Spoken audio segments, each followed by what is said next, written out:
powerlifters should be worried is a bit tongue-in-cheek considering Kuo Hsing-chun doesn't train the bench press or the deadlift, but as you'll see in this video, she does have a world-class squat.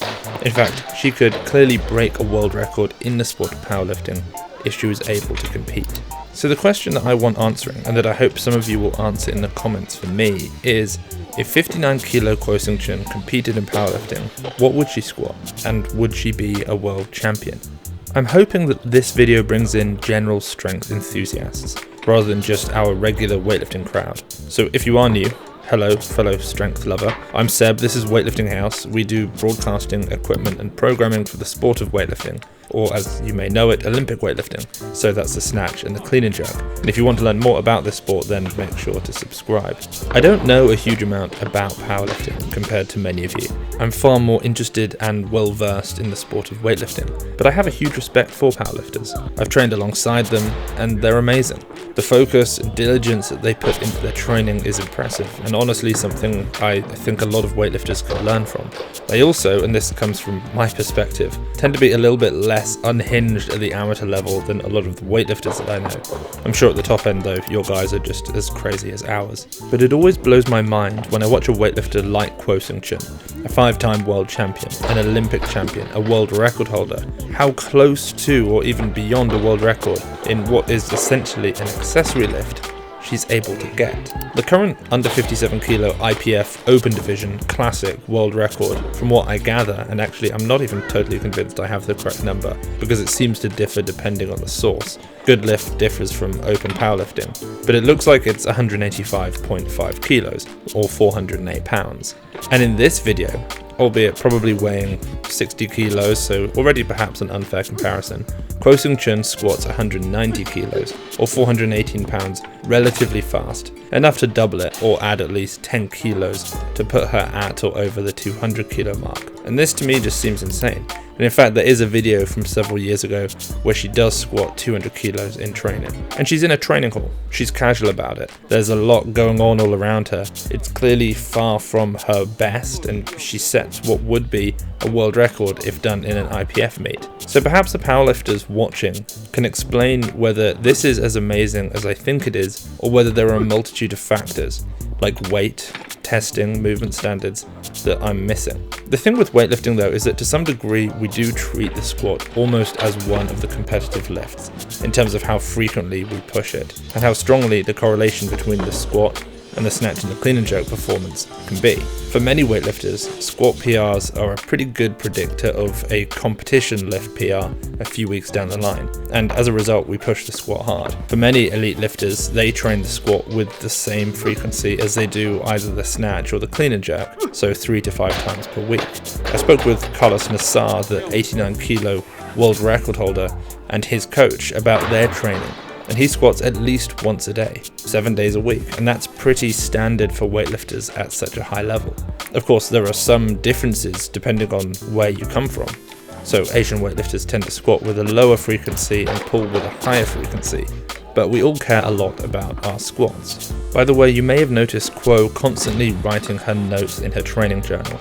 It's worth me reminding you all about the Weightlifting House Journal. When we made it, we actually took on board advice from elite coaches, elite athletes and psychologists to ensure that it included everything you'd need to not just aimlessly track training, but actually use it as a tool for improvement. Fill in your workouts, note your sleep and nutrition quality, fatigue levels, set goals, plot trends, and in general be more present and deliberate in your training. There's a link to that below. 3-time Olympic champion at the time, 77 kilo, Liu Xiaojun, once told me that he managed to back squat up to 305 kilos, 672 pounds, at his absolute peak, and that it really helped him outlift everyone in competition. Certainly, he said that it contributed to the strength that he had after a heavy clean for his jerk. 2-time Olympic champion Shi Ziyong told me about his 255 kilo, 561 pound front squat, which incidentally is more than anyone else in the 73 kilo category. Ilya Ilyin and Miso Asona, both Olympic champions, stressed to me the importance of a huge reserve in leg strength, because ultimately, if you want to win, you have to take the last clean and jerk, and not only take it, but make it. Ilya front squatted 295 kilos, 650 pounds, and Miso 275 kilos, 605 pounds. The excess in leg strength that these weightlifters have is huge, and they all do it in different ways. In China, they squat twice a week, once heavy and once for volume.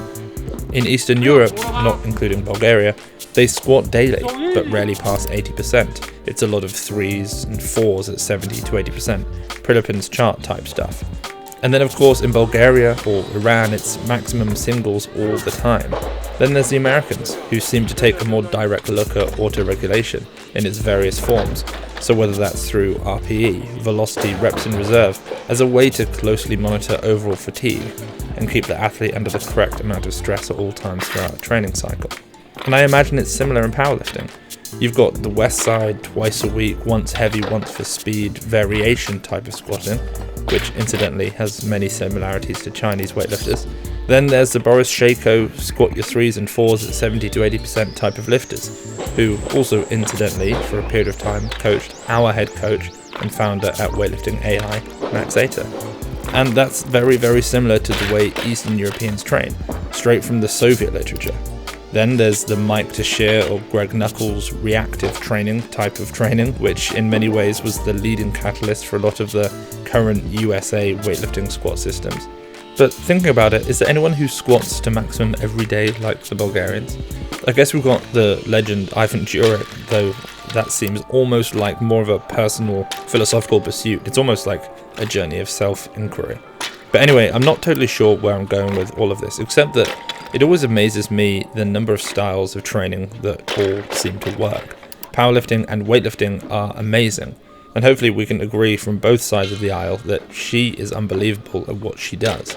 I have no real idea of Kuo's best deadlift, and it's likely nothing that she's ever trained.